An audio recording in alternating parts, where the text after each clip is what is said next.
and welcome everyone. I'm Aubrey Reeves, President and CEO of Business and Arts.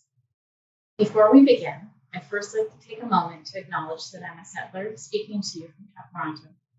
I have the honor to be a guest on the traditional lands and waters, the Petun and Wehwehneh peoples, and the Anishinaabe and Haudenosaunee confederacies, and most recently the Mississaugas of the Credit River, as well as many other Indigenous nations, some of whose names are no longer remembered. By saying the names of its original keepers, we remember that this territory continues to be subject to the Dish with One Spoon Wampum Belt Covenant, an agreement between the Haudenosaunee Confederacy and the Three Fires Confederacy of the Anishinaabe to peacefully share and care for the resources around the Great Lakes. All year round, but particularly as we mark National Indigenous History Month this June, and yesterday we marked National Indigenous Peoples Day, we acknowledge all who came before us and have traveled the land and waters of this territory. Other members of the Business and Arts team are also joining us from a variety of treated territories. We are all very grateful to have the opportunity to work, to live, and to meet on these lands. As we collectively recognize and celebrate National Indigenous History Month, I welcome everyone in today's session to share in the chat an acknowledgement of the lands that you are joining us from today. Today's session looks at two innovative and exciting cultural hubs currently in development. One is a multi-million-dollar redevelopment of the Hudson Bay Company building in downtown Winnipeg, which is being transformed into a space for economic and social reconciliation. The second is a partnership between Tapestry Opera, Nightwood Theatre, and St. Clare's, one of Canada's largest private non-profit developers of new supportive and affordable housing. Their joint effort will build a new collaborative space for the performing arts at 877 Yonge Street in Toronto. Before we get started, there's just a couple of small housekeeping items for today's session. In addition to the ASL interpretation for today's session, we also have auto-generated captions available in both English and French. These can be turned on in your control panel. Only the presenters and moderators will have our microphones on today. So please submit your questions in the Q&A box and vote for the ones you think are most relevant. The session is scheduled for 1 hour and 15 minutes to give us ample time for questions. We will get started with two presentations about each of the hubs. So I'm going to introduce our speakers first, and then we'll get into those presentations. First up, Jennifer Moore-Rattray is a proud citizen of Pipikisis Cree Nation and is Chief Operating Officer at Southern Chiefs Organization, which represents 34 Anishinaabe and Dakota nations and more than 83,000 citizens in what is now southern Manitoba. SCO has made international news for its vision of reconciliation when HBC gifted the iconic Bay Building in downtown Winnipeg to their organization. The multi-million-dollar project will be one of the largest heritage redevelopments in Canada, providing economic and social opportunities. Previously, Jennifer was the Executive Director of the historic National Inquiry into Missing and Murdered Indigenous Women and Girls, as well as Assistant Deputy Minister with the province of Manitoba. And she spent a decade at the University of Winnipeg, becoming an Associate Vice President. She began her career as an award-winning television journalist in Canada and the US, one of the first Indigenous women to anchor the news. We also have with us Andrea Donaldson, who is Artistic Director of Nightwood Theatre, Canada's foremost feminist theatre. For 2 decades, Donaldson has played a pivotal role in fostering new works for the stage, both in her role as Tarragon's Associate Artistic Director and as the Program Director for Nightwood Theatre's Right from the Hip program, a unit for exceptional emerging playwrights, as well as directing and award-winning productions for theatre across the country. And we also have Andrea Adams, who is Executive Director of St. Clare's. Andrea has over 30 years' experience in developing and managing deeply affordable housing and currently oversees a portfolio of 787 apartments that provides security of tenure and support to people who have recently experienced homelessness. Recent accomplishments include a 22-unit infill project in Kensington Market, a 244-unit apartment conversion at 877 Yonge Street, and a proposed 25-unit infill project on Ossington Avenue. All of those projects are in Toronto. So welcome to Andrea and Jennifer. And I would like now to invite Jennifer to begin the session with her presentation. Egasani, and thank you so much, Aubrey. It's wonderful to be here. Hello, everybody. Gowita Madanawa, Wehwehneh, Jennifer Moore-Rattray. I'm going to begin. On April 22nd of last year, we announced an important and very historic moment. And that was the gifting and ceremony by Hudson's Bay Company Governor Richard Baker of the iconic downtown Winnipeg Bay building to the organization I work for, the Southern Chiefs Organization. Now, my family has worked with and for the HBC company for more than 250 years as hunters and trappers and fishers and clerks. So this project is both personally and professionally meaningful. Now, the act of reconciliation and the gifting of the building also caught Canada's attention and generated more than 749 media stories, making news nationally and internationally, including in the New York Times, Japan Today, BNN, and also the Financial Post. The historic Bay Building at Portage Avenue and Memorial Boulevard has been an iconic presence in downtown Winnipeg for almost a century. For First Nations, the Hudson's Bay Company, though, is a stark reminder of our shared colonial history. As the oldest company in North America, it relied on First Nations people who were critical to the fur trade and the company's success, but this vitally important contribution is often invisible in the Canadian story. The harsh legacy of colonization remains a challenge that collectively we are all addressing. The residential and day schools, the 60 scoop, MMIWG 2S+, that's missing and murdered Indigenous women and girls, and two-spirit and gender diverse peoples, and also the child welfare system. The colonial project led directly to the poverty and the trauma we see today. The well-documented 11-year and growing gap in life expectancy between First Nations people and all others living in Manitoba is just one example. An Indigenous child in Manitoba has a better chance of growing up in poverty than of graduating from high school. And the numbers are similar and stark across Canada. Yet First Nations are an economic contributor. We put $9.3 billion annually into our provincial economy. It's just that those dollars do not stay and multiply within our communities. Others benefit, we generally do not. So that's why when the opportunity to acquire the Hudson Bay building presented itself, we recognized the potential and began, about 2.5 years of planning now. So the project will be one of the largest redevelopments of an historic building in Canada and the largest in my territory in Manitoba. Through partnerships with HBC and the 3 levels of government and the creation of a new foundation, collectively, we are bringing a new vision to life. Now, the project has been named Wehwehneh Bahgahkinahgohn, which means it is visible. As we are currently in a housing crisis, across this country, one of the key elements of our historic redevelopment is housing, which I'm going to show you in just a moment. According to Winnipeg's Comprehensive Housing Needs Assessment Report, Indigenous households are in core housing need at twice the rate of households overall. The Winnipeg Street Census indicates that 75% of the unsheltered population in Winnipeg is Indigenous, sleeping outdoors in abandoned buildings, tents, vehicles, and encampments, and the statistics are similar across the country. So as mentioned, Southern Chiefs Organization wants to be a part of addressing this housing crisis as part of this mixed-use development. So we're working with Number 10 Architecture and 2 young First Nation architects, Rihanna Morasti and Darian McKinney, as part of our team. And in the fall of 2022, we refined our focus and held focus groups.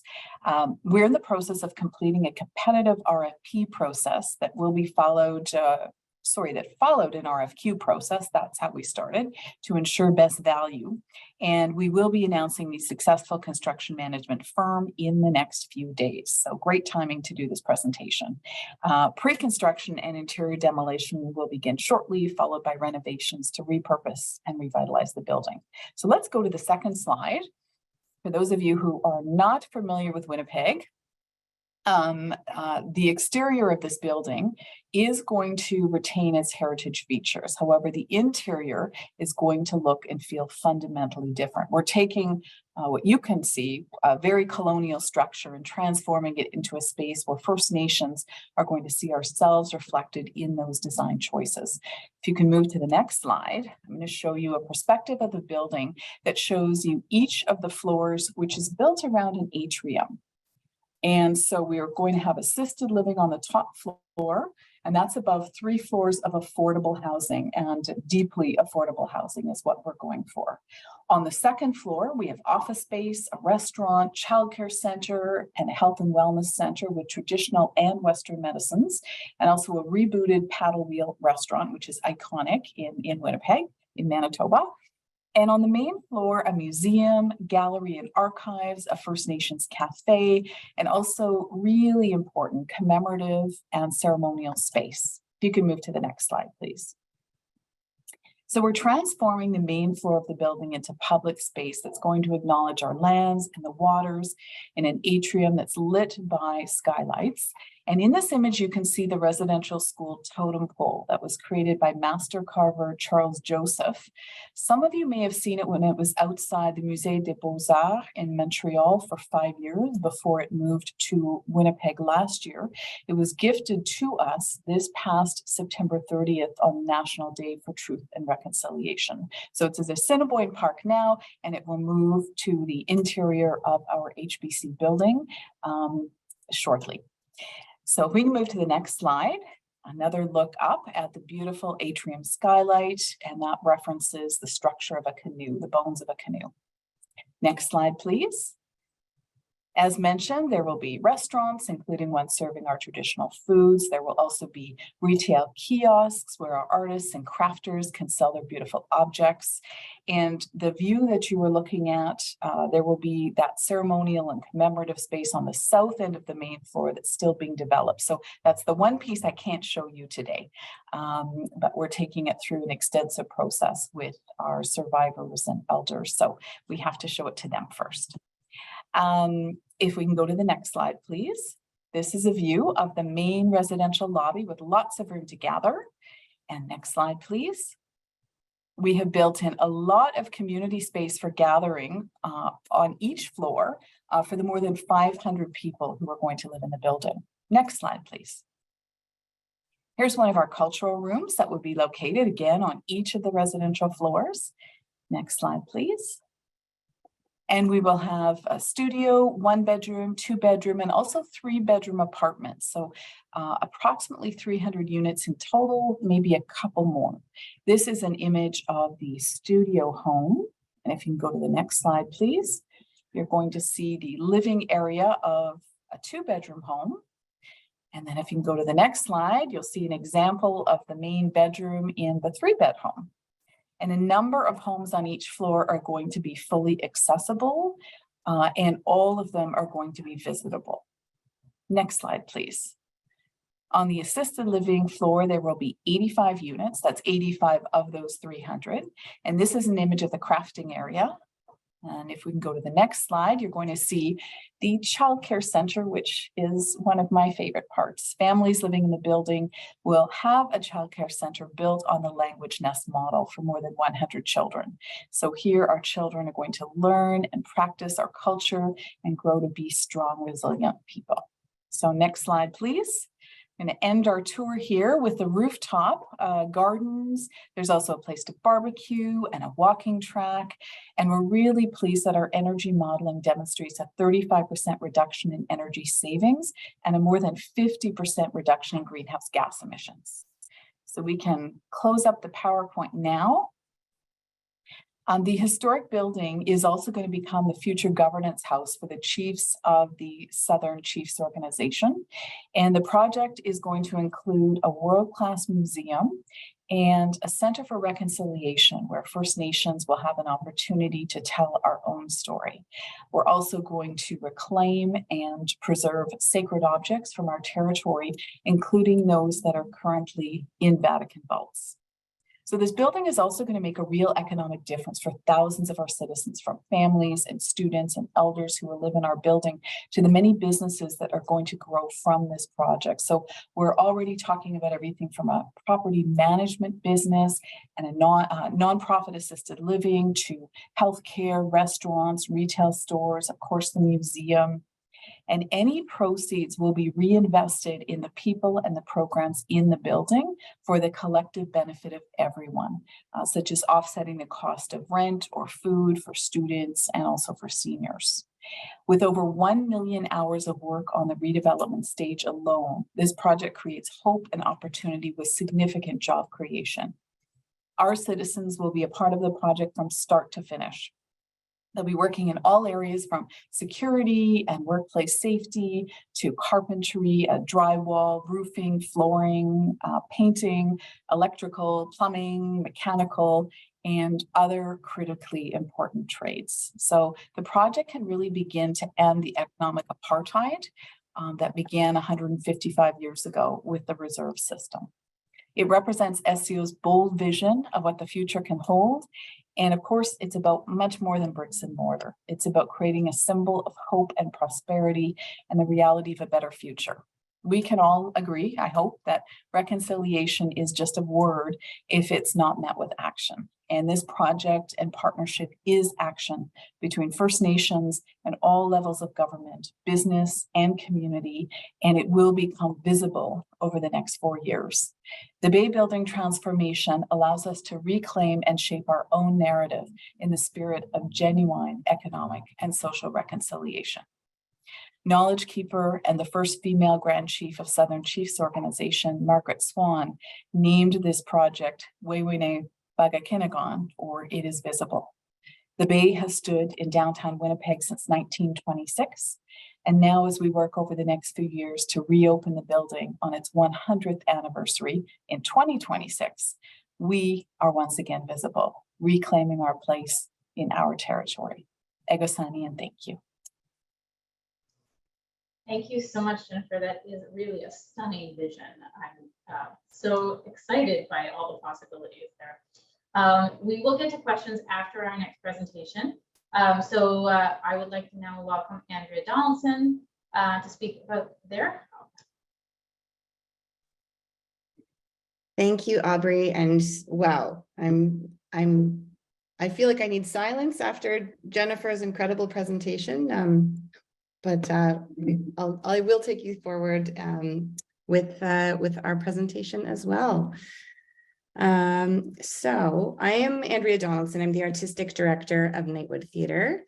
And I'm going to be talking today about our project with Tapestry Opera and St. Clare's at 877 Yonge Street here in Toronto.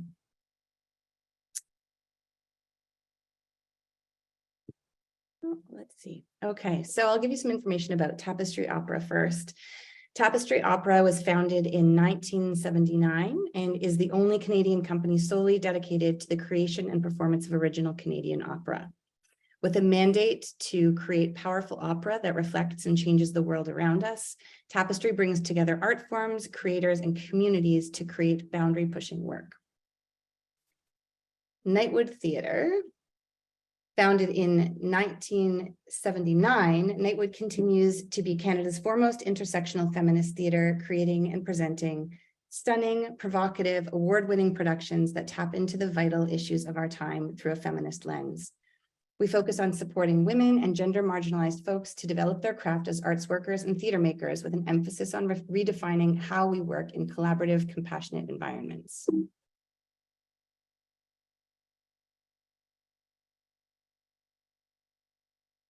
So a little bit about our partnership. Nightwood and Tapestry have collaborated for 2 decades in a formerly shared home at the Ernest Ballmer Studio, a beautiful below market value space that was 1,320 square feet rehearsal hall in the Distillery District in Toronto.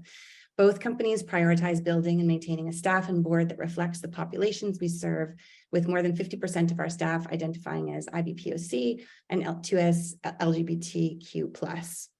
We maintain ongoing education around anti-oppression and anti-racism, endeavoring to uplift folks of multiple intersecting identities and to create the most inviting, safer environments for our various communities to thrive.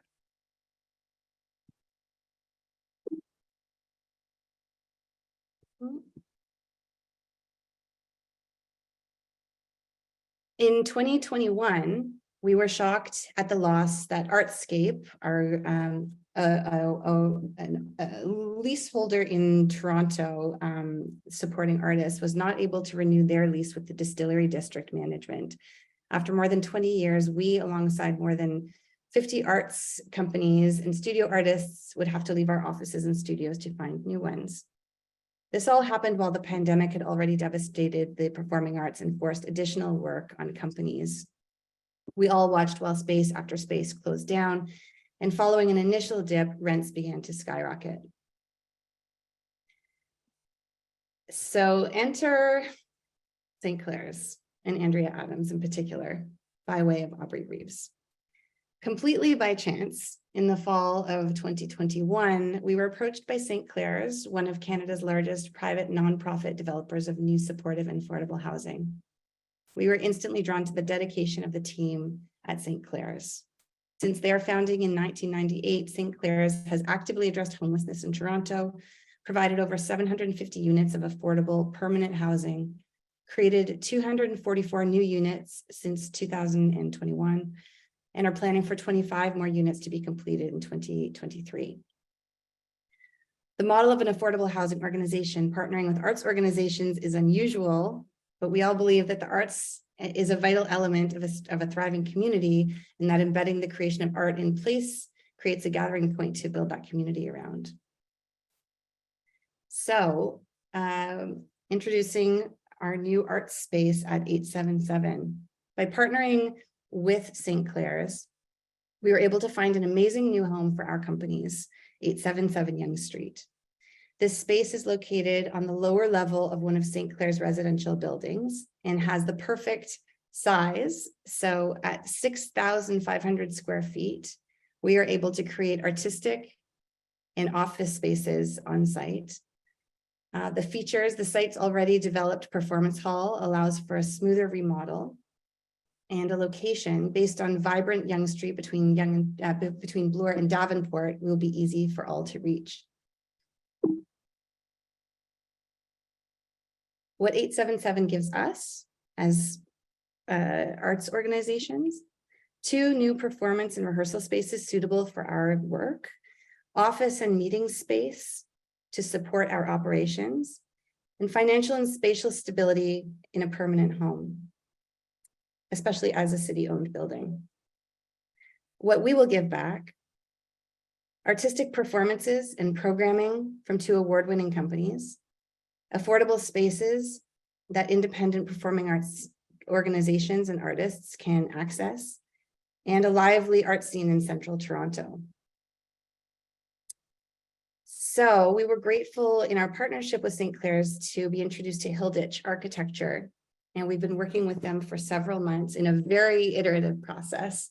So iterative that I won't have renderings like Jennifer had, but I can show you some layouts that we're working with that are still being reimagined this week, next week, and probably settling in a couple of weeks' time due to some recent developments, which I'll tell you about. So designing the new 877 layout, we have the team of Hilditch Architecture.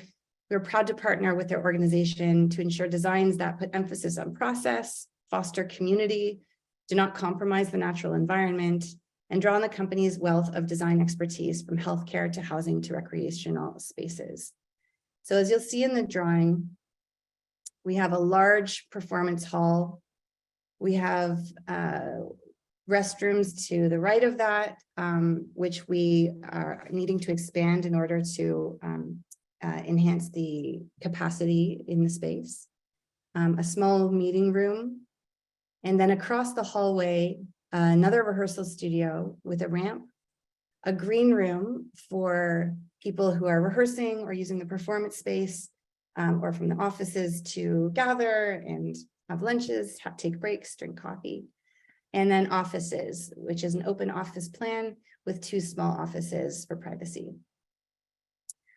So within that performance hall, it's an 800 square foot flexible space suitable for concert performances, workshops, rehearsals, and events. And it will house Tapestry's fabulous Bossendorfer Imperial Grand Piano, which was gifted to the company several years back. Rehearsal studio and green room, as I mentioned. So the rehearsal studio is 236 square feet, which is a secondary space doubling our capacity to produce work and host independent artists, as well as generate revenue for us on an ongoing basis to support the work that we do. And in the green room, it will be fully functioning with a running water and small kitchen and lounge space. In the offices and meeting room, as I mentioned, it's open concept. There are 2 smaller offices and a smaller meeting room at 56 square feet to also have a little privacy when we're Zooming or doing meetings. So our goals in this space, what I didn't mention was that the building itself, prior to St. Clair's coming in and transforming it into 250 affordable housing units, is that it was once a retirement home. So the lower level that we're coming into used to be the space where folks would go get their hair done, where they might go play cards or watch movies. So there is a large space, which I'll show you a picture of, that is kind of ready for us to do quite a large renovation of. One of the dreams is to raise the ceilings to regain the full height of the room, update the space to bring it up to code for its new intended usage, bring the electrical and technical fixtures to a theatrical standard, and to do a lot of soundproofing because theater is noisy, but opera is noisier. So the total cost for the renovations is just over $1.5 million. This information that I actually sent into Business Arts is now kind of in flux because we've had some really incredible support from several sources, including through an individual donation campaign, through a private foundation, but most notably, and from St. Clair's, and most notably through the support of Councillor Diane Sachs, who has been an enormous champion for us and for this space, and firstly connected us with a developer who we are in conversation with, who will be providing us $500,000 as part of the community benefit new relationship, now that in Ontario that the Section 37 money is coming to a close. And we have an announcement next week, which I'll leak, but please keep it quiet for now, which is that there is some Section 37, a large amount of Section 37 money that will be coming to us before that program closes. So again, Nightwood's, our dreams are to create a space for communities to gather and create, to secure space in the city, an exceptionally run city space, city-owned space with St. Clair's. And that's it. That's it for now. I'm happy to take questions when they come. Lovely. Thank you so much, Andrea, for the overview of 877 Yonge. There's so many great commonalities between both the projects, so I'd like to explore that all together. So let's get into our discussion. I'll also welcome Andrea Adams to join us on the screen now. So I'm going to start actually with a question for Andrea Adams.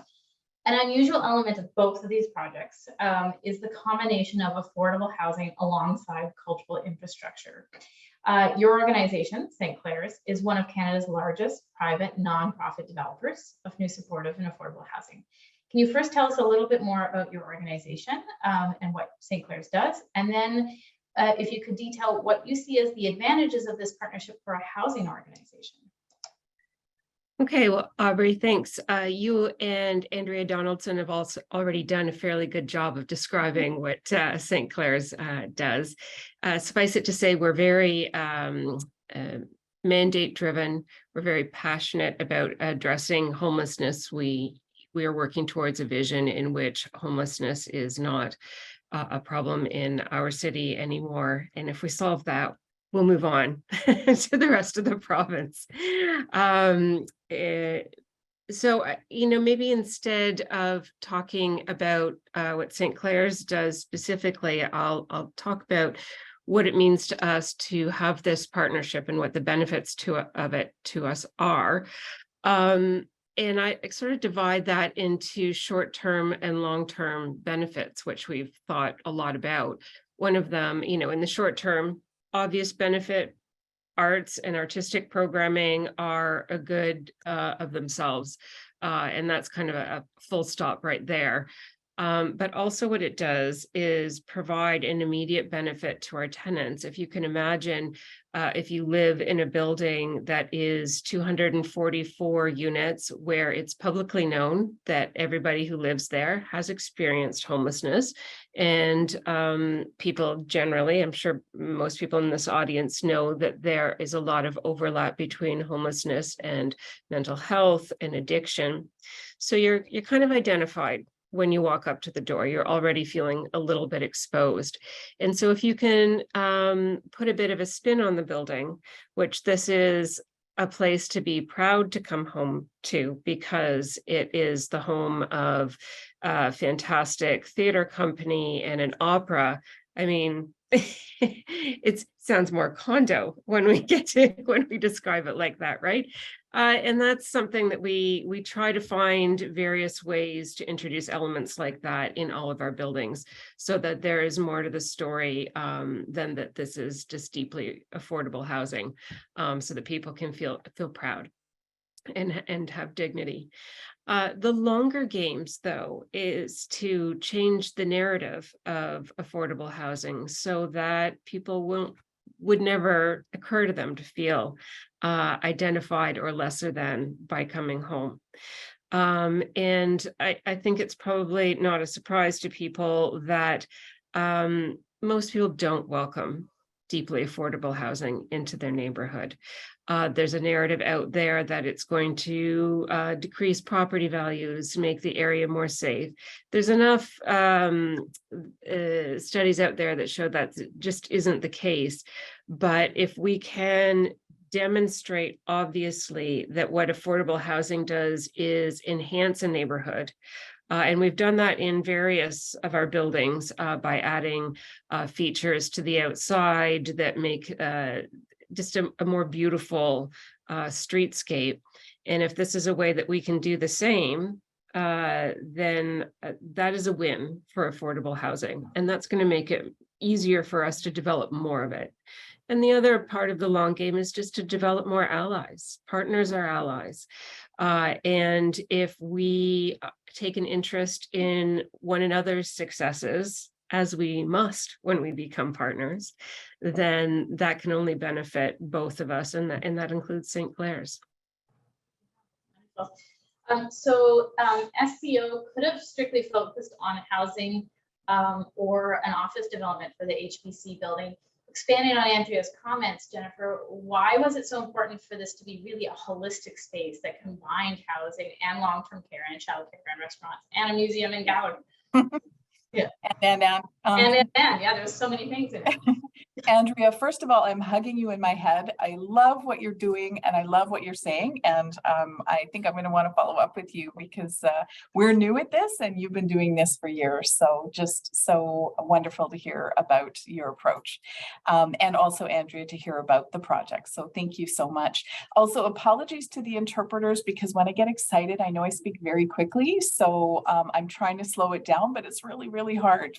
So to your really good question, Aubrey, I mean, we are holistic people, Indigenous people, First Nations people. I mean, we are holistic. We're not kind of pulled apart and the building's going to be this or this, right? So there's also so many critical needs. So affordable housing is, I think, probably the most important thing that we can do with this building, but we wanted to do so much more. I mean, affordable housing, deeply affordable, is really the foundation for being able to have a successful life. I mean, you can't go to school, you can't work, you can't do so many things if you don't have a safe place to live. And so often, you know, that's a real challenge. And then negative things occur, such as having to live unsheltered. And So we don't want that. We want to be upstream, and we want to really be preventative. And so it was so important to have the assisted living or the affordable housing. And then knowing how many of our elders are, I mean, there's really no First Nation assisted living in Winnipeg, in Manitoba. It doesn't exist. And because of how our people are treated, because of the incredible racism that is apparent every day in Winnipeg and in Manitoba, our folks are not safe, quite frankly, often in mainstream mainstream personal care homes or assisted living. So we really have a responsibility to create a safe place that's not just culturally safe. That's absolutely, of course, what we need to do, but is actually safe for our people. So that's so important. And then the other pieces, I mean, having a place where people, a commemorative place, a ceremonial place, I mean, that's so important to our healing collectively, and a center for decolonization, a place where we can all come together, allies, First Nations people, our Métis and Inuit relatives, where we can all come together and learn together and grow together, and quite frankly, be the province and be the country that we want to be, instead of this current reality. So putting all of that together just made sense in our heads, and really resonated so well with our community members. And this is just the first of a number of projects that we have in mind, but this is a really big one. So we have to get this one really going, and then maybe in a year or so we'll be talking about something else. So I'll leave it there. But Egosani, thank you very much for the great question. Yeah. Both of these projects are refurbishments of existing buildings. They're not new builds. And one, in fact, is a historic building. So this for everybody, what are some of the challenges, but also maybe opportunities inherent in a refurbishment project instead of a new build? Do you want to go first? Well, I mean, I've done a lot of conversions, not particularly with art space, but I've been part of conversations about developments that have contemplated taking existing buildings and converting them for arts and community spaces. And I mean, your challenge is the built form, and those challenges are fairly significant. Sure, you can do anything if you have enough money, except for that's not really quite true. There are things that are pretty darn difficult to change, like the height of the floor, the ceiling height.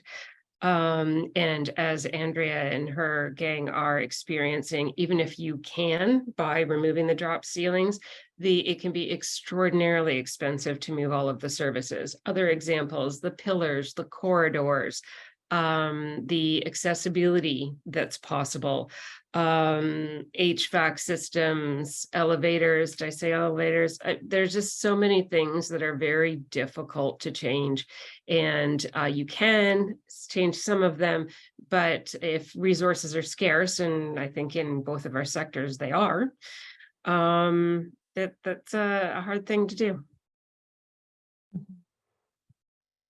I can jump onto some of the plus sides that, as I see them, which is for us in this scenario, my sense so far, and I'm pretty new to this, is I've renovated residential spaces, but never 6,000 square feet spaces in collaboration with an enormous tower on top. But my sense is that the access to funding has been, the pathway is a little bit easier, in particular with having support through city council and through the province, that right now, from what I gather, it is incredibly difficult to propose anything that's new if there isn't the envelope there for it. So Right. so that's been, you're in a very specific Toronto context, which would also apply to other dense urban areas. What you're experiencing is land. So the benefit of having an existing building is the scarcity of land and land value in Toronto, which is why councillors and others are so anxious to just shovel the money towards whatever they can, because the amount of time you would spend on approvals, et cetera, and rezoning, all that type of thing, which you still have to do a little bit of in an existing building, but it can really make that shovel ready aspect a lot easier. And I'll just jump in for a second here, just to add that our building is 650,000 square feet. And our challenge really is, turning and I referenced it, a very colonial structure into a First Nations structure, right? So inside you saw the wood. I mean, that there are rocks and stones. We're going to bring them in from all of our 34 nations, Dakota and Anishinaabe nations, and water and all of that. So we can do it, but it's a big building, and we have to do a fair bit to really make it a First Nations space. But the plus side is that it really is such a visible example of reconciliation. I mean, to have this iconic HBC building that was key to so much of what has happened in our country, and not all of it good, and to have the opportunity, the responsibility to convert that building into the most incredible vision of our future is the joy in this project. So it's challenging, but it's also, wow, what an opportunity. Yeah, it's truly symbolic. Jennifer, can you tell us a little bit more about what's planned for the museum and gallery? What kind of items are being planned for the collection, and sort of what is the vision and mandate of this museum? I think the vision is really to have the opportunity to tell our own stories. For so often, throughout the Western world, non-Indigenous peoples have told our stories for us, and we want to tell our own stories, and we have the right to tell our own stories. So I think what we're looking at doing is several-fold, reclaiming, I mentioned the Vatican vaults, but reclaiming objects that have been stolen from us. We've been inundated with calls from the most amazing allies who have, a farmer who's found some objects on their land and carefully protected and preserved, and now feel that we're the right organization to gift these items to that they've uncovered during their years farming. And then we also have of course our amazing citizens, our 83,000 plus citizens, who are all saying, I've got this great thing in the attic or a great thing in the basement, and I really want you to have it. So I think it's actually going to be a wealth of beautiful objects that we're going to have the opportunity to really share with the world, and that's going to be really exciting. The museum's kind of a project within a project, so that is a whole other piece of work in terms of like humidity and climate control and lighting and all of that. So that's the one piece that will come a little bit after the rest, because it is just a more complex piece of work. And I guess the last thing I'll say is it's amazing what's happening in Winnipeg, but with the Winnipeg Art Galleries Kamayuk, Inuit Art Center, international like caliber, just stunning. And then the Métis Heritage and Cultural Center that's being created in the old Bank of Montreal building at the other end of Portage Avenue. There are going to be these three amazing, First Nations, Métis, Inuit entities, plus the Canadian Museum for Human Rights. So really, I think there'll be a real richness here in the center of Turtle Island, as we say, but a lot of richness here for people to come and visit. So hopefully I'll be jumping on a plane in about 4 to 5 years. Yeah, so you're really actually creating kind of a museum gallery district. Yes, yep, absolutely. Fantastic. It's similar, Nightwood and Tapestry working together create a little district. So Andrea Donaldson, I was wondering if you could touch on how important working in partnership was for finding these fortuitous outcomes. Well, I mean, I think, Nightwood Theatre, our annual operating budget, we've been around for over 40 years, but our annual operating budget is $750,000. Tapestries is double that because opera costs more, but also a small company. So I think the two of us, the two companies ancestored in for the current leadership, but we've been sharing a space for 20 years at the distillery. And I think that partnership, it allowed us to sharing, even just, we had separate offices, but sharing that studio space allowed us to have access to consistent studio space and allowed us to be in a position to share it with the rest of the performing arts community in Toronto. And now in this next big step, because we got kind of renovicted out of the distillery district, which became this huge cultural space, and very attractive for people to come because the arts were there. Of course, we have to move. That's how things typically work. But now we have the heft of having been partners for 20 years, and that demonstrated capability of working in collaboration and also of supporting our community. So, and I will say, going through this next kind of growth step of doing this, for us, very large renovation and very large partnership with St. Clare's, I feel like we've kind of grown up enough to be able to do it, which we wouldn't be able to do just on our own. And so I think even when we're collaborating in looking for financing, in some of the conversations that we're having with, for example, residents associations in Rosedale, well, we both bring different things to the table. We're both attractive to different to different stakeholders. So somebody might be more attracted to us as a feminist organization and all of the populations that we serve in our work.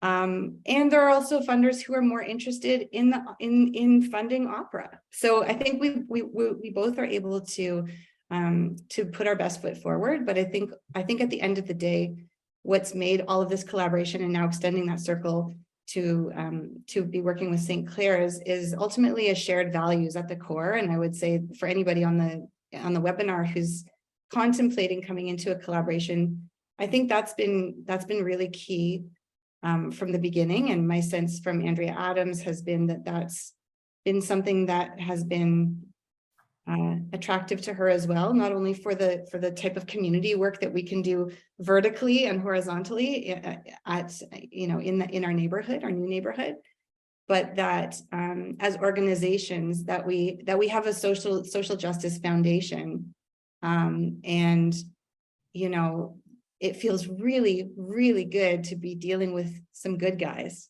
Yeah, I'll leave it at that.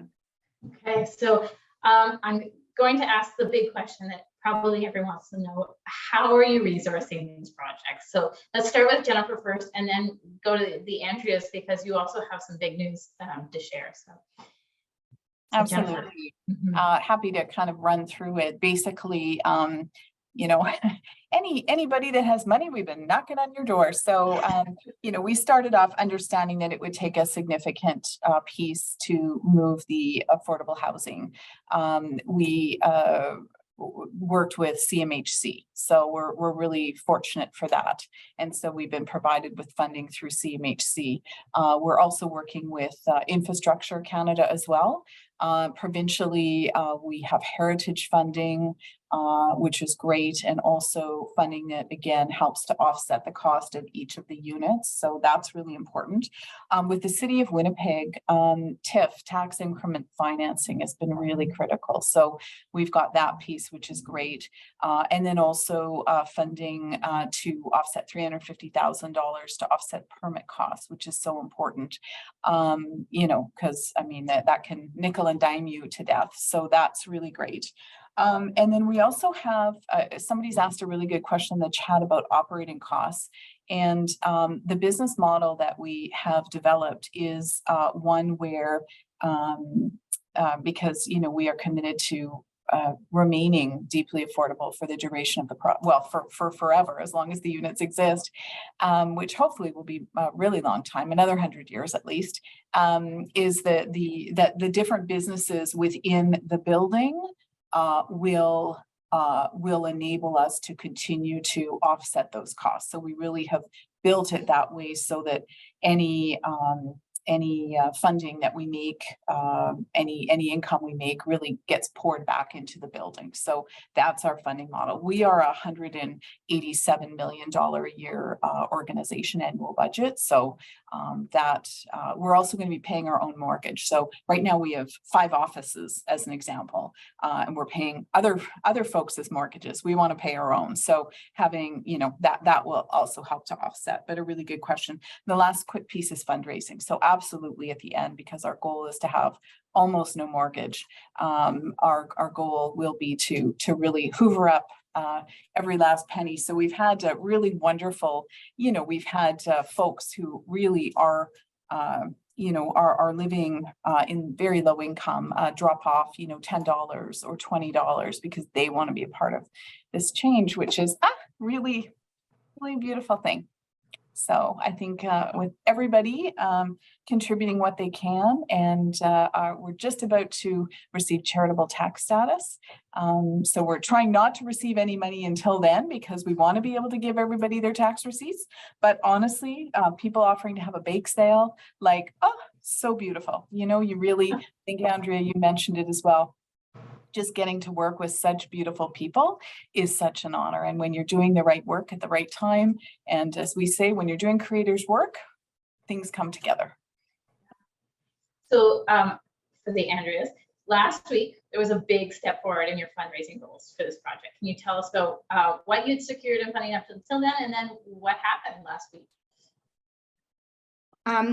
Well, I'll be a little bit vague because we haven't fully released the information yet, and I think we need to be in touch with some of the other offices before we do. But I can speak a little bit about this. But I think Andrea Adams, it would be interesting if you pop in to also talk about how you're able to afford us being in this space. But I would say, well, first of all, for anybody planning to do a project like this, the project will keep growing. And we probably knew that in our hearts and our heads, but we didn't know by how much. So when we first tallied up what we thought the expenses would be for this project, it looked more in the realm of $100,000.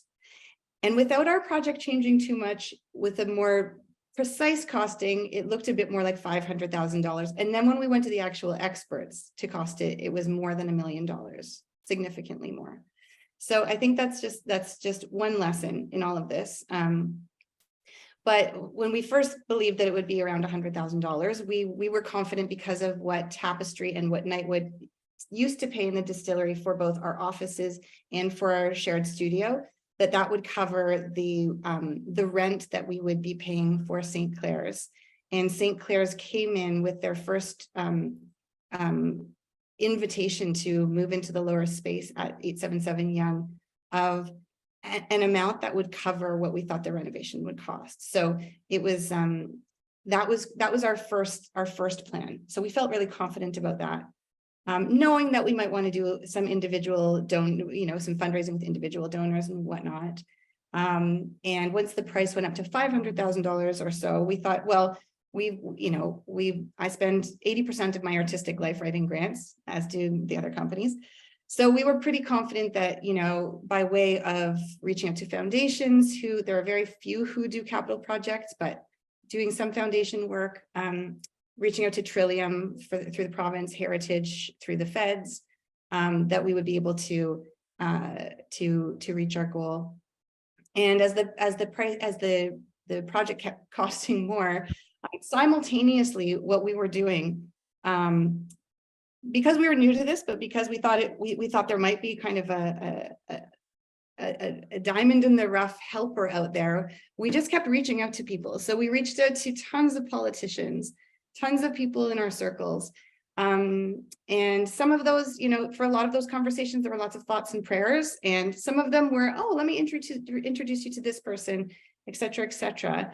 And it was really Andrea Adams who said, you should really reach out to Diane Sachs, who's our city councillor at University Spadina for our new home. And she's been just kind of instrumental in helping connect us with some great partners. So one of her first recommendations on a phone call was, I think you should reach out to the residents associations in the neighborhood of the building. And so that was on our to-do list. She said, I'll introduce you. So she sent an email, which was very kind. She also said, there are something like 128 buildings going up right in that neighborhood. There are more cranes in Toronto than I think anywhere in the world, was what she said in her speech. So she said, it's public information. You can go and look up every single developer and knock on their doors and be persuasive around what you're going to be bringing to the neighborhood. So before we even got a chance to do that, she called me late one afternoon and said, can you get me drawings and an estimate tonight? Because I have a meeting tonight with a developer and I can put through a motion tomorrow in council. And that was all successful, and so that got us $500,000 more, closer to our aim. And then, as I was mentioning earlier in the presentation, I won't elaborate too much because this one hasn't been released publicly yet. But in collaboration with the residents associations in the neighborhood of 877 Yonge, there's some Section 37 money which is quickly evaporating in Ontario, but that they have been able to assign towards the space. So stay tuned for next week where we will be announcing that more fulsomely. But that's been a big deal. So that plus we continue to do individual, fundraising. We've done matching campaigns, and I think that's going to get us there. I'll throw it to Andrea. Well, I think what the most significant thing for anybody who's seeking funding is to be ready to provide the information when an opportunity comes. And I think really that's what St. Clair's contribution to the way it was most meaningful, because basically the $130,000 that we provided is that was like the funding that that does the soft costs up front, the engineering, the architect specs and drawings, so that when a funding opportunity comes available, because a lot of them have very short windows, right? The person who is ready is the one that gets the money. So I think that's really what you want to pursue. Anybody who's interested in doing this kind of work is to get ready for the opportunity to come your way. Then go look for the opportunities, but be ready for it. Because if people want to ask you questions and you're like, oh, well, we had this idea, and that's not the same. That doesn't feel respectable to the kind of people that have a lot of money. So you want to feel prepared and professional, as well as bringing your own sincere flavor to it, right? But to have that ready, and it's expensive to get there. Unlike you, I think I always went in assuming it would be $400,000 to $500,000. I didn't expect it to get closer to that. I think 2 million that it is now. And I guess I'm gonna leave that with you, Andrea, about what you want to talk about. As I said, I in my note to you just now, city council meetings are public. Unless you've been given instruction not to talk about it, city council. I've been given instruction that we should collaborate on how to press release it out, which I think will be next week. But yeah, when we circulate the recording of this webinar, we can share that news alongside it. So we have a question from the audience that ties into what we've just been talking about. Is there room for impact investors to support with capital provisions for either of these projects? Impact investing seems to me to be a fairly trendy word to throw around. And when impact investors approach us and you drill right down to what the actual value is, it's not really, I have not received the proposal that is valuable, and been approached by different business schools to investigate this question as well. And I haven't seen the value there. Well, I can't answer for the person who posed the question. They didn't define impact investing, but I have nudged her to add it to the chat if she gets a chance. But I certainly know that there was a very large impact investing fund launched very recently called the Realize Fund. And I think their objectives are very oriented to making this social impact investing, specifically around IPOC or equity seeking groups. Yeah, we have a couple questions that are all kind of getting at the same thing of in a partnership like what you have between Tapestry and Nightwood, how do you manage the management structures needed to share the space? So how are you determining, allocating usage of the performing space, also the costs of building and retrofitting and all that kind of stuff divided up? Yeah, so we've been working on a partnership agreement for about 18 months, even though we've been planning this for much longer than that. Mm-hmm. So we're about to sign it, but given that we've just had this, given that we've kind of planned the project in a phase 1 and phase 2 process, and now that we have the funding to go to phase 2, we need to recenter ourselves and level set based on that. We didn't think we would get there this quickly, and we want to be really intentional about our decision making and choices about the space and how we run it. But I will say that 2 summers ago, we hired Marcus Youssef, who, for those of you who are in the theater sector, may very well know of Marcus, wonderful artist and consultant. And because Marcus had been a founder of a similar type space, but with more companies in Vancouver in the late 90s, early 2000s, we reached out to him because we knew that he would have tons of policy and processes already in place in terms of how to lead a very collectively driven space well.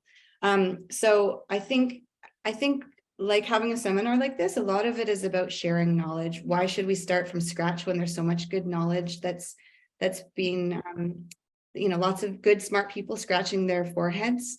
Why start from the beginning? So he was generous to share all of their documents with us from that time, which and some of those became templates for our partnership agreement. But we kind of did couples therapy as 2 organizations, and we did it together as a group. We did it separately and shared our hopes and dreams and also our concerns. And I think kind of having that community contract between both organizations helps us and will help us when we invariably come to crunchy spots where we disagree. So we're just trying to be really intentional about it. And we may need to bring on Marcus now that our scope has shifted to make sure that we're still moving forward in a good way. Thank you. Yeah. I was going to ask both of you sort of general advice comments, but someone from the audience has already beaten me to it. So do you have any advice for other organizations looking to strike up similar type of space partnerships with social mission type of organizations? Well, I think like to think about what the word partnership means. And to me, that means shared risks and shared benefits. And it means genuine win-wins. So not asking for something if there's not something, if you're not asking what the other partner would have. I know that we have another building, for example, that has art space in it, where that solution was imposed on us, and it's never taken, it's never worked. And I don't think it really benefits either side in that case. So yeah, I think shared benefits, shared risks, and genuine is what a genuine partnership is about. Mm-hmm. I would just add, I like how you framed partnership, and I just think that we're really grateful and thankful for the true and authentic partnership with the HBC company. I mean, to sit in ceremony with us for 2 days, is I think is really And then the continued work that we've done together over the last year plus has really shown us the depth of this relationship and that it's a long-term relationship. So that's really been a beautiful thing to see. And then also just deeply appreciative for our partners in government and, federal, provincial, and municipal, just some really great humans there who want the best and really want this project to succeed. And so just deeply grateful for that. Mm-hmm. Yeah, that's wonderful. So Jennifer, you touched on it and talking about the business model for your project. We have a question about projecting going forward, ongoing operating costs, especially as they've been rising considerably with inflation over the past 2 years. What are the approaches to keeping these spaces deeply affordable for the long term? Yeah, I think a combination of things. We're a not-for-profit and we're also a charity. We're two things. We have been a not-for-profit for 24 years, and now we are turning into a charity and also to some degree, an aggregate that has some sort of governance and government kind of plays a bit of a role in that space as well. So it's going to be a patchwork, as it always will be. It's going to be a combination of, our own source revenue. It's going to be a combination of the services that we deliver. A lot of things are being devolved from the federal government and from the province of Manitoba, thankfully, to First Nations, so that we actually have self-determination and self-governance. So that's going to assist with that. We actually can do the same things better, provide the same services and supports better and at a lower cost. So, that's going to be helpful. And then I think the various businesses that we're creating will also all generate revenue. So I think a combination of factors is really what we've built our business case on. It's been tested by a number of funders, and it's very solid, but it's going to take continued work going forward. Yeah. What works for St. Clair's and Jennifer, it sounds like from your project also is economy of scale. And economy of scale is a really important thing for long-term operating stability. So it seems like from the number of square feet that you've got, you probably have a lot of housing units in there, and that's really going to be significant. The energy efficiency that you referred to earlier, that is a way to future-proof long-term economic viability as well, so that you're not, you and me too, are not quite as subject to energy prices. And I would say any opportunity that anyone has to invest in building envelopes of whatever you're thinking of, that's what you want to do in terms of long-term maintenance costs, energy costs, that type of thing. And then lastly, and Jennifer, I think you've referred to this as well, so I'm sure you'll agree, start out with an operating pro forma that makes sense and build backwards from there. And that tells you how much investment, capital investment, grants, et cetera, that you need to make your operating pro forma work. So don't start with what you can get together, like in terms of fundraising and capital, and then come up with your operating budget. You know what you need to survive, right? Work backwards from there. Reverse engineer it to how much you need to raise. And that is probably the biggest key to staying safe in the long term. Yeah. Andrea Donaldson, do you want to add anything to that? No, I think it's been covered well. Thank you. Okay. So unfortunately, we have to wrap it up there. This has been an incredibly inspiring discussion. I can't wait. It's going to be, it has to be several years, but can't wait to go visit both of the spaces when they are fully refurbished, launched, and opened to the public. It's going to be really remarkable new assets for both of those cities and for the cultural communities. A big thank you to all of our panelists. to Andrea Adams, Andrea Donaldson, and Jennifer Moore-Rattray for joining us today and walking us through these exciting projects and development. I wish you and your organizations so much luck with the construction and refurbishment, and I can't wait to be there at opening. I also like to extend a big thank you to Power Corporation of Canada, who is the presenting partner of the Business and Arts Speaking Series. Finally, in case you missed it, last week, Business and Arts announced the 2023 recipients of the Business and Arts Awards.